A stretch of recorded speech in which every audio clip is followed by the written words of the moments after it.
Good morning सर्वांना। मक्याचे कणूस म्हटले की त्याचे आपल्याला दाणे काढणे किंवा साली काढणे हेच खरं म्हणजे जिव्हार येत असतं।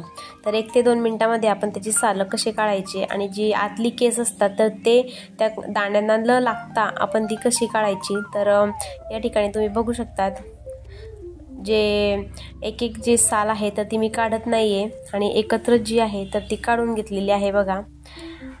आणि त्याचा कमळाच्या फुलासारखा असा आकार तयार होतो आणि एकदाच त्याचा जो दांडा आहे तर तो मोडून टाकायचा आहे। तर याचे अशा प्रकारे साली काढू शकतो।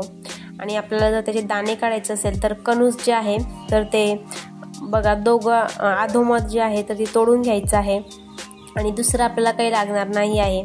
तर सुरीच्या साहाय्याने फक्त आपण आहे ना आतल्या साईड पासून कट करून घ्यायचं आहे, जसं की मी करत आहे तसं। त्यानंतर मका ही खाण्यासाठी खूप अशी पौष्टिक असते। त्यानंतर ज्यांना मूळव्याधचा त्रास आहे तर त्यांनी जर रोज सकाळी 4 ते 5 मक्याचे दाणे जरी खाल्ले तरी त्यांना त्याचा खूप असा उपयुक्त फायदा होत असतो। तर नक्की ट्राय करून बघा।